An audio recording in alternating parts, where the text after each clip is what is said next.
Hi friends, welcome to all. நம்ம இப்போ பார்க்க போகிறது இந்த நெக் தான் பார்க்க போகிறோம்.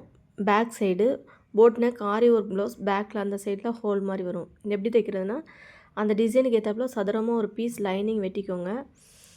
அதை அந்த நம்ம அந்த அளவு போகவே சதுரமாக கூடுதலாக வெட்டிக்கோங்க. இதை வந்து 4 சைடுமே நம்ம ஃபோல்டு பண்ணிக்கலாம். நான் 3 சைடு ஃபோல்டு பண்ணி ஒரு சின்ன மடிப்பு, சின்னதாக ஒரு மடிப்பு மடித்து நீங்கள் ஃபோல்டு பண்ணி லைனிங்கில் நீங்கள் தைச்சி வச்சுக்கோங்க. தைச்சிட்டு இந்த அளவு கூடுதலாக நீங்கள் பார்த்துக்கோங்க எப்படி இருக்குதுன்னு பார்த்துட்டு. இதை நம்ம எப்படி வச்சு மிஷினில் தைக்க போகிறோம். அதுக்கு முன்னாடி நம்ம ஃபுட்டு வந்து நம்ம மிஷினில் வந்து நண்டுக்கால்னு சொல்லுவோம். அது சிங்கிள் ஃபுட்டு போட்டுக்கோங்க. ஒத்த நண்டுக்கால்னு சொல்லுவோம். அதை போட்டு ஏற்கனவே மாட்டி வச்சுக்கோங்க. இப்போ நம்ம அந்த வளைவுலையே நம்ம தைக்க போகிறோம். சரியா? அந்த வளைவு எப்படி வருதோ அந்த வளைவுலே, ஆனால் ஸ்லோவாக தைக்கணும். இதில் நான் ஸ்பீடு கொஞ்சம் வச்சுருக்கேன் மிஷினில். ஸ்பீடு வச்சுருக்கேன். அதாவது எடுத்த வீடியோவை கொஞ்சம் ஸ்பீட் பண்ணி போட்டிருக்கேன். நீங்கள் இந்த வளைவு நெக்கெலாம் தைக்கும்போது கொஞ்சம் ஸ்லோ பண்ணியே தைங்க. அப்போ நம்மளுக்கு அந்த வளைவு வந்து நல்லா சூப்பராகவே வரும். நீங்கள் ஸ்பீடாக தைச்சிங்கன்னா வளைவு வராது. கொஞ்சம் ஸ்லோ பண்ணி அதேமாரி அந்த ஹார்னர் வரும்போது, அதை ஒரு வளைவு முடிஞ்சு இன்னொரு வளைவு வரும்போது நிறுத்தி கொண்டு வரணும். அப்போ தான் அந்த வளைவு நம்மளுக்கு எடுக்கும்போது கரெக்டாக வரும். சில இடம்லாம் வரும்போது ரொம்ப டீப்பாக வருது அப்படின்னா நீங்கள் கையில்ட்டே ரோல் பண்ணிடணும். ஏன்னா அதில் பீடெலாம் இருக்கிறதுனால பீடு வந்து அடிபடும். இப்போ நம்ம அந்த ஒரு வளைவு முடிஞ்சு இன்னொரு வளைவு ஸ்டார்ட் ஆகும்போது அந்த இடத்துல ஒரு வி ஷேப்பில் ஒரு ஃபார்ம் வரும். அந்த இடத்துல தையல் கொண்டு போகும்போது கொஞ்சம் பார்த்து தைக்கணும். ஏன்னா இங்கிட்டு உள்ள பீடு ஒத்த 2 கால் போட்டாலுமே பீடு மேலே இறங்கும். அந்த பீடு உடையாமல் இருக்கிறதுக்காக நீங்கள் இப்படி தைச்சிங்கன்னா பீடு உடையாது. நம்மளுக்கு அந்த எட்ஜும் நம்மளுக்கு ஃபார்ம் ஆகுறது நல்லா ஃபார்ம் ஆகி வரும். இப்போ எனக்கு இந்த இடத்துல வந்து முக்கு வந்து கொஞ்சம் பெருசாகவே இருந்தது. அந்த வி வந்து ஷேப் பெருசாகவே இருந்தது. ஸோ நிறுத்தி நல்லா போட்டு பார்த்துட்டு தான் எடுத்தேன். ஏன்னா அதில் செயின் ஸ்டிச்சும் கூடுதலாகவே போட்டிருந்தாங்க. அப்படிங்கும்போது எனக்கு வி வந்து கரெக்டாக உட்காரலை. ஸோ நிறுத்தி அந்த வி போட்டு எடுத்து அதுக்கப்புறம் ஸ்டிச் பண்ணேன்.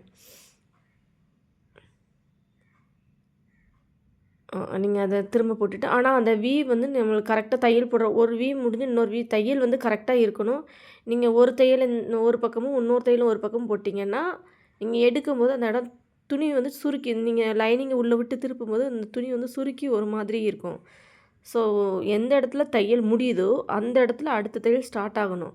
நீங்கள் இந்த தையலை முடிச்சுட்டு இன்னொரு பக்கம் இன்னொரு தையலை ஸ்டார்ட் பண்ணக்கூடாது அந்த வியில். இப்போ தையல் போட்டு எடுத்துட்டேன். சரியா? தையல் போட்டு எடுத்தாச்சு. இப்போ உள்புறமாக ஒரு 1/2 இன்ச்சு விட்டு நீங்கள் கட் பண்ணணும். நீங்கள் அதுக்கு முன்னக்கூட்டி இந்த ஊக்கெலாம் மாட்டியிருக்குல்ல, லைனிங்கில் ஊக்கெலாம் மாட்டி வச்சுக்கோங்க. அப்போ நம்மளுக்கு அசையாமல் இருக்கும். நம்ம 1/2 இன்ச்சு விட்டு இப்போ சுற்றி கட் பண்ணி எடுத்துருங்க. அந்த உள்ளது ஆக்சுவலாக நம்மளுக்கு அடியில் ஒரு லைனிங் இருக்குது, நல்ல துணி. அதுக்கு மேலே இந்த திருப்புறதுக்காக ஒரு சதுர பீஸ் துணி கொடுத்து ஹார்னரை ஒரு ஃபோல்டு பண்ணி மடித்து ஒரு தையல் போட்டிருக்கேன். இப்போ சுற்றி 1/2 இன்ச்சு வெட்டியாச்சு. இப்போ இந்த வளைவுலலாம் ஒரு வீ கட் கொடுத்துக்கிறேன். எல்லா இடத்துலையும் வளைவு வர்றதுனால சின்னதாக ஒரு சிசர் கட் மாதிரி சின்ன கட் கொடுக்கணும். அந்த மாதிரி ஒரு வளைவு விட்டு இன்னொரு வளைவு ஸ்டார்ட் ஆகிற இடத்துல அந்த வீல நல்லா ஒரு கொடுக்கணும். அதுக்கு இடையில உள்ள துணியை கட் பண்ணி எடுத்துருங்க. இல்லைன்னா திருப்பும்போது உங்களுக்கு மொத்தையாக இருக்கும். அதை நீங்கள், ஏன்னா நம்ம அதில் அமுக்கு தையெல்லாம் எதுவுமே போட முடியாது. அப்போது உங்களுக்கு ஒரு மாதிரி இருக்கும். அதனால் வளைவு கொடுத்துட்டு அந்த வீக்கிட்ட உள்ள துணியை வந்து கட் பண்ணி எடுத்துருங்க. இப்போ துணியை ஃபுல்லாக திருப்பி விடுற பாருங்க. இன்னும் சூப்பராக அந்த வளைவு வந்து நல்லா ஃபினிஷிங்காக வந்திருக்கும். நீங்கள் பார்த்தீங்கனாலே தெரியும். அவ்வளோத்தையும் கையை விட்டு திருப்பி பாருங்கள். ஒரு பீட்ஸ் எதுவுமே இதாக இருக்காது. இப்போ இந்த இடத்துல வரல லைட்டாக கட் பண்ணி விட்டுக்கோங்க.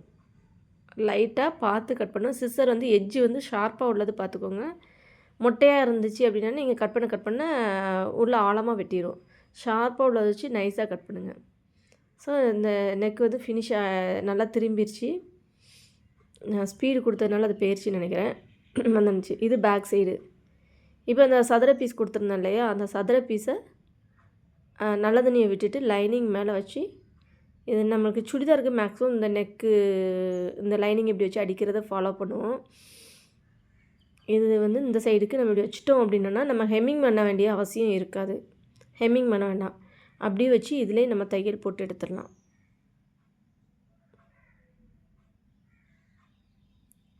ஸோ ஓகே, சுற்றி 4 சைடு நம்ம இப்படி தையல் போட்டு எடுத்துக்கோங்க.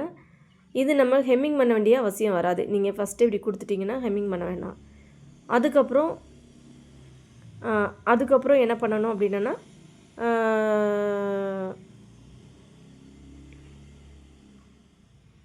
பேக் கழுத்து முடிஞ்சது. இப்போ வந்து இந்த இது சரியா? ஓகே. இதை பிடிச்சிருந்தா நீங்கள் ஃபாலோ பண்ணுங்கள், சப்ஸ்கிரைப் பண்ணுங்கள். ஓகேவா? ஓகே. நெக்கோடைய ஃபினிஷிங்.